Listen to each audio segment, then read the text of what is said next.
Bharat Ratna doctor Bhimrao Ambedkar को कोटि कोटि नमन। ये कार्यक्रम डॉक्टर भीमराव अंबेडकर के जीवन पर आधारित है, जहां भारत की जनता के प्रति उनके योगदानों को पूरी सजगता से चित्रित और रेखांकित करने का प्रयास है। कार्यक्रम में दिखाई गई घटनाएं लब्ध प्रतिष्ठ पुस्तकों से ली गई हैं। इस कार्यक्रम के जरिए चैनल की ओर से एक विश्वसनीय, सजग और सकारात्मक प्रयास है कि डॉक्टर बाबा साहेब भीमराव अंबेडकर के जीवन की संघर्ष यात्रा एवं गौरव गाथा पूरे आदर के साथ घर घर पहुंचे और उनके योगदानों से सभी संपूर्णता में परिचित और आह्लादित हों।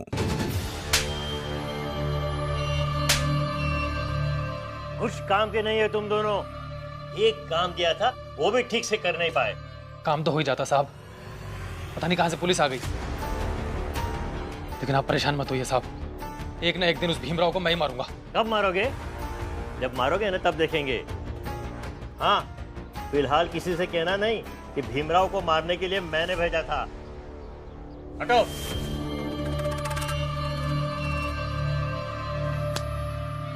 आज अगर भीमराव को निपटा देते तो मजा आ जाता। लेकिन अगर आज भीमराव नहीं होता तो हम ही निपट गए होते। हाँ, सही कह रहे हो तुम। भीमराव ने ही दरोगा से कहा कि गोली मत चलाइए। ये लोग तो केवल मजदूर हैं, मालिक तो कोई और है। तो ठीक ही तो कह रहे थे, हम लोग मजदूरी तो हैं और वो मालिक। मगर भीम को मारने हम मजदूर बनकर नहीं गए थे, बल्कि खुद को अपनी जात का मालिक समझ कर गए थे। पता नहीं हम खुद को वहां क्या समझ कर गए थे और क्या है, पर भीमराव ने हमारी जान बचाई। ये हम किसी से कहे या ना कहें, खुद भी माने या ना माने, पर ये तो सच्चाई है ना।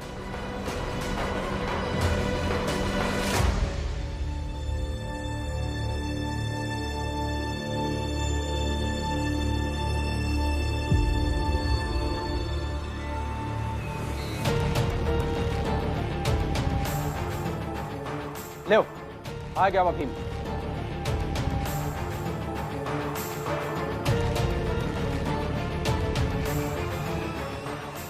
चलो खड़े हो जाओ सब।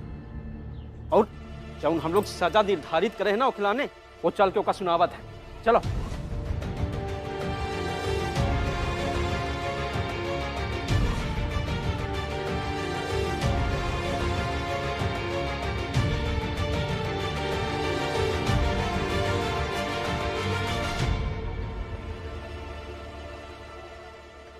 मुझे माफ कीजिए,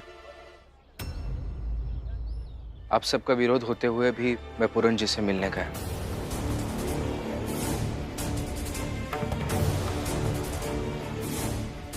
मगर मुझे इस बात का कोई अफसोस नहीं हो रहा है, बल्कि मुझे लग रहा है कि पूरन जी ने जो उनकी कहानी मुझे बताई, आप सबको भी एक बार वो कहानी सुननी चाहिए। हमका नहीं सुननी कौनो कहानी वहानी तुम्हारी। और हम लोग यहाँ ना तो तुझसे बहस करें के लाने खड़े हैं और ना ही अपन चेहरा दिखाने खातिर। हम चाल वालों ने मिलके एक फैसला किया है, वह सुनामे खातिर यहाँ खड़े हैं। और वो फैसला ये है कि अगर तुम पूरन के लिए लड़ाई लड़ते रहोगे तो इस चाल के अंदर नहीं रहोगे, इस चाल के बाहर रहोगे।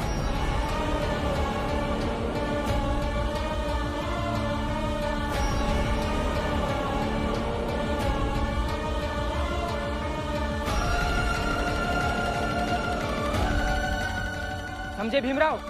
क्योंकि कम से कम इस पूरे मसले पर कल को पुलिस आकर पकड़ कर ले जाए, कोई आकर मारने लगे तो तुम बाहर रहोगे, तो हम सब साफ साफ कह सकें कि भीम से इस केस को लेकर कोई मतभेद नहीं है, इसलिए तुम इस चौल से बाहर ही रहोगे। अगर ऐसा कुछ हुआ तो हम सब घर वाले आकर कहेंगे कि भीम के साथ साथ हमें भी सजा दीजिए। जो भी सजा है, जो भी दंड है, आपस में बांट दीजिए। लेकिन तुम्हें हमारी बातों का, हमारी जज्बातों का, हमारी चाहत का मतलब नहीं था, तो हम सब इन लोगों के फैसले के साथ हैं।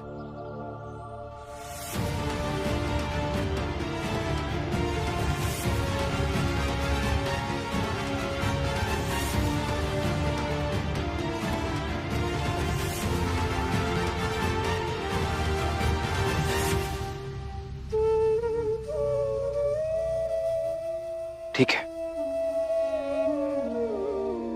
ये बदकिस्मती पूरन जी की नहीं है,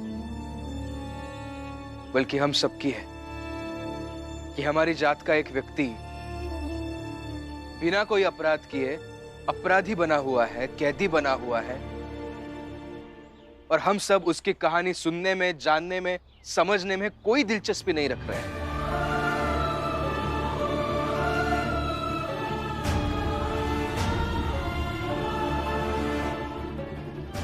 ठीक है, मुझे मंजूर है आपका फैसला, लेकिन मैं यही चाल के बाहर ही रहूंगा ताकि आप सब मुझे रोज देखते रहें कि मैं कैसे पूरन जी के लिए लड़ रहा हूं।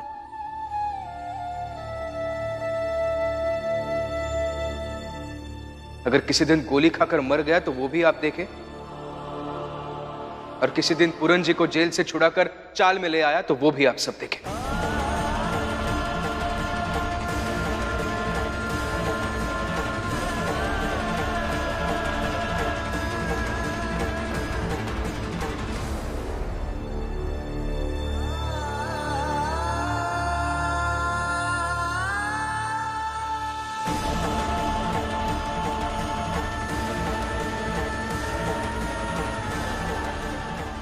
चलो सब यहाँ से छोड़ दो कहिया। हाँ चलो, भुगतने दो उसे सजा। जाता है सो जान दे, तेरी दसान जाए, खेवटिया की नाव घने मिलेंगे आए, घने मिलेंगे आए।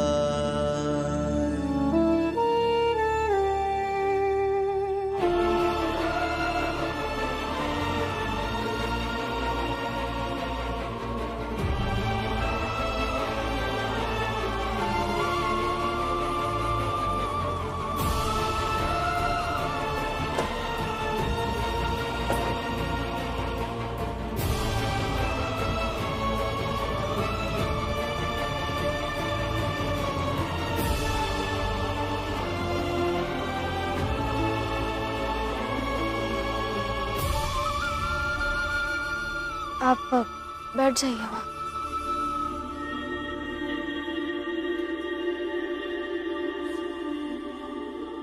क्या हुआ था पूरन जी को? बताइए ना, क्या हुआ था?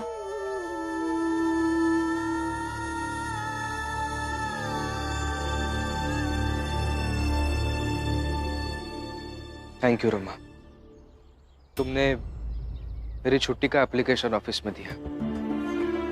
आपको कैसे पता? अंदाजा लगाया, और वैसे भी एप्लीकेशन उन तक नहीं पहुंचा होता तो ढूंढ ढूंढ कर मुझे बहुत सारी चीजें सुनाते। नीति, अनुशासन, ऑफिस, मालिक, नौकरी, पता नहीं क्या कुछ सुनाते। और वैसे भी तुम्हारे सिवा मेरा एप्लीकेशन कौन दे सकता है? अब आप इतना समझते हैं तो ये भी समझते होंगे कि अपने जेल में क्या देखा, क्या सुना। मैं भी जानना चाहती हूँ। तुम उन लोगों के साथ खड़ी थी, तो इस वक्त तुम्हें कुछ बताना मुझे जरूरी नहीं लग रहा है।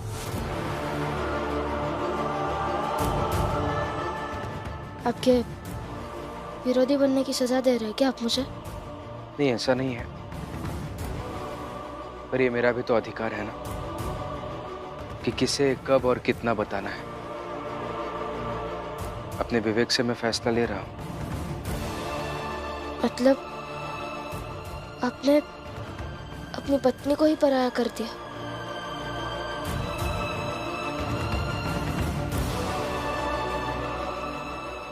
ठीक है, मत बताइए।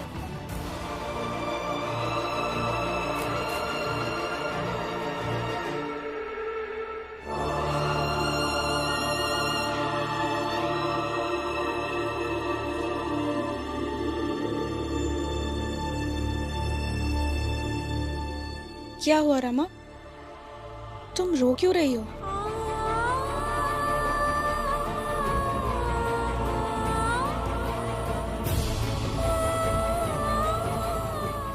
चारपाई लेकर गई थी तो सुना है क्या भीम ने कुछ? नहीं, मेरे पति इतने भी ऐसे नहीं कि छोटी सी बात के लिए डांट देंगे। रमा, क्या हुआ बेटा? कुछ नहीं हुआ। भीम की कसम है तुम्हें?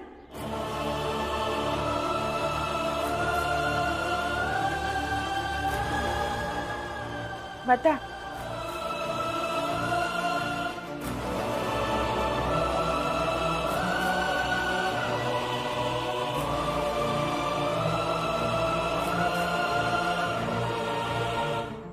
मैंने जब उनसे पूछा कि अब जेल में क्या हुआ पूरन जी के साथ, तब उन्होंने कुछ नहीं बताया। मैंने फिर एक बार पूछा, तब भी उन्होंने कुछ नहीं बताया। और बाद में कहा कि मैं इतना तो तय कर सकता हूँ कि कब किसको क्या बताना चाहिए, ये मैं तय कर सकता हूँ।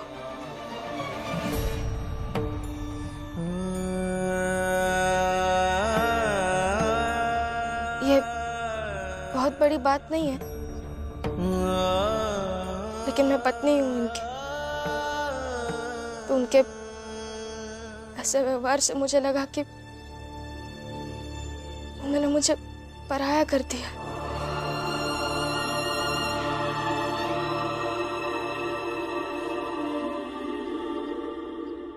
इसलिए बुरा लगा। ये बड़ी बात नहीं है। अरे ये बहुत बुरी बात है। पहली बार तेरे पति ने तेरी इज्जत नहीं की है। कैसे लगा होगा तुझे? वैसे तो बहुत कहता है पत्नी को ये मानना चाहिए, पत्नी को वो मानना चाहिए, और आज क्या रमा ने उसका साथ नहीं दिया, वो तो बन गया बाला और आनंद जैसा। आई, ऐसा बिल्कुल नहीं है। ऐसा बिल्कुल नहीं है का क्या मतलब? दिख रहा है साफ साफ जो रमा ने कहा है। किसी ने ना सही कहा है रमा, जब तक तूफान नहीं आता तब तक नाव की ताकत और नाविक के हुनर की परख होती ही नहीं है। इतने सालों में पहली बार रमा भीम के नहीं बल्कि उसके सामने खिलाफ लोगों के साथ थी,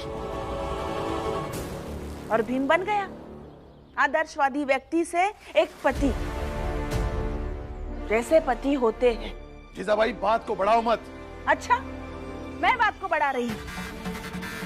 आपको अभी भी वो भीम ही सही लग रहा है, वही नैतिक लग रहा है? देखिए, ये नैतिक अनैतिक कुछ नहीं होता। जाने दीजिए, मैं भी क्यों बात कर रही हूँ आपसे। मैं खुद जवाब मांग कर आती हूँ। मेरी बहू के साथ भीम ऐसे बर्ताव कर ही कैसे सकता है? रुको तुम यही। जीजाबाई, तू रमा को पहले बहू मानती है कि भीम को मनाने चली है? आप रह गई थी ना, बोले भी ना। नहीं माना ना बहू, मैंने नहीं माना ना। अभी मानती हूँ, और अच्छे से मानती हूँ। इसलिए मैं अभी जाती हूँ और जवाब लेकर आती हूँ। रमा, तुम चिंता मत करना, मैं अभी आती हूँ। हाँ, यही रहना।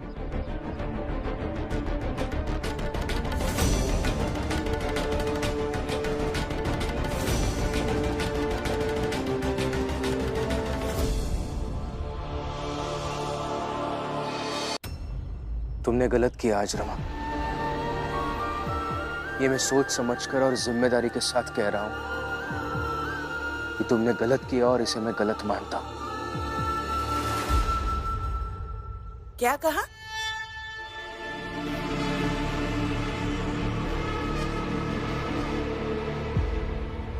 क्या गलत किया रमा ने, मैं भी तो जानूं। बताओ। आपको क्यों? ये हम दोनों पति पत्नी के बीच की बात है। अच्छा, तो रमा मेरी कुछ नहीं लगती कि तुम दोनों पति पत्नी के बीच का मामला है? बताओ बताओ, मुझे भी जानना है। और भीम, सच कहूं ना तो अगर तुम भीम नहीं होते तुम्हारा और मेरा रिश्ता ऐसा नहीं होता जैसा है, तो मैं रमा से कभी नहीं चिढ़ती, बल्कि मैं उसे अपनी बेटी की तरह प्यार करती। मेरी सब बहू में से रमा मेरी सबसे प्यारी बहू है, लेकिन तुम हो तो सब बेकार। इसलिए जितना पूछ रही हूँ उसका जवाब दो। रमा से क्या बात हुई? वो रोते हुए अंदर क्यों गई? रमा रो रही थी? रमा अगर मेरी वजह से रो रही होगी तो मैं हाथ जोड़कर माफी मांगता हूँ। मेरा ऐसा कोई इरादा नहीं था उसे रुलाने का, और मैं तो सपने में भी नहीं सोच सकता कि मेरी वजह से रमा रोए। लेकिन हाँ, मैं आपके किसी सवाल का जवाब नहीं दे सकता। मैं किसी से बात करने की हालत में नहीं हूं अभी। ये अच्छा है भी, मतलब रमा को रुलाकर उसे अफसोस जताकर अब तुम कह रहे हो कि किसी से बात करने की हालत में नहीं हो। इसे देखा जाए तो बाला और आनंद भी यही करते हैं। पहले अपने पत्नियों को रुलाते हैं, फिर माफी मांगते हैं। तो फिर तुम में और उन दोनों में फर्क क्या रहा बता? एक पढ़े लिखे भीम में और नहीं पढ़े लिखे बाला और आनंद में क्या फर्क रहा फिर?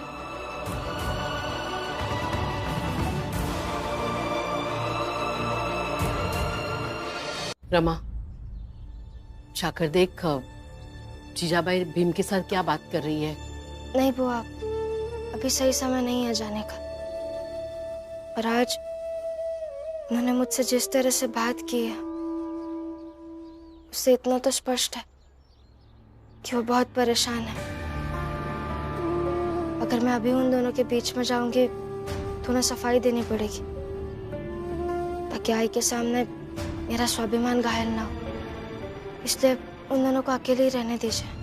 रमा सही कह रही है, कभी कभी दो लोगों के बीच पड़ना नहीं चाहिए। बाबा, ये तो छोटी समस्या है, पर भीम की जो बड़ी समस्या है उसका क्या करेंगे? भीम कब तक यूं चाल के बाहर रहेगा और कब तक पूरन जी के लिए लड़ता रहेगा? जब तक कि वो पूरन को न्याय नहीं दिला देगा।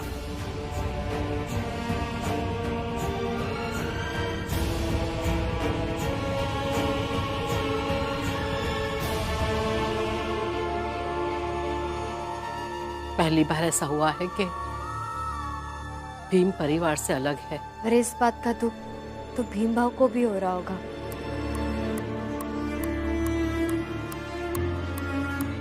आपको जो समझना है वो समझ लीजिए, बस मैं अभी किसी से बात नहीं करना चाहता। समझना क्या है भीम? तुम्हें तो बहुत पहले ही समझ चुकी हूँ मैं, तुम्हें भी और तुम्हारी नौटंकी को भी। तुम औरों जैसे ही हो, बस अपने आप को उनसे अलग समझ बैठे हो।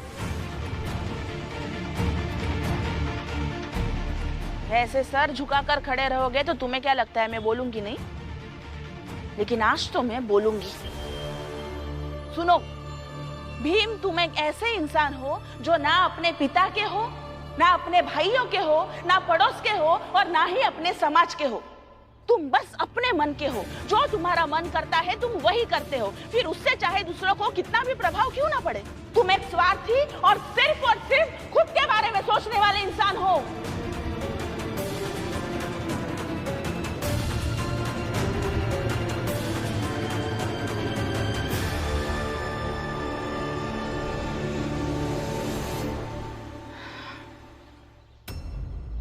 अच्छा लगा आज, बहुत अच्छा लगा।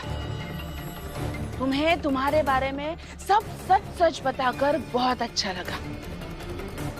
आज दिल हल्का और दिमाग ठंडा हो गया। आज रात को अच्छे से नींद आएगी मुझे। मैंने नहीं मारा अपने बीवी बच्चा का, अपने बहू को मैंने नहीं मारा। न्याय से ज्यादा मुझे मौत दे दो, मुझे मौत दे दो, मैं मर जाऊंगा। किसी किसी का दिल तो हल्का भी नहीं हो पाता, ना वो किसी को कुछ बता पाते हैं ना कोई उनसे बात करता है, ना कोई उनकी बात समझता है, ना कोई उन्हें न्याय दिलाता है। उनके दिल पर कितना भार होता होगा। ऐसे लोगों के बारे में भी सोचिए कभी। आप मतलब आपको, मुझे, हम सबको ऐसे लोगों के बारे में सोचना चाहिए। तो तुम सोचो, मैं जा रही हूँ।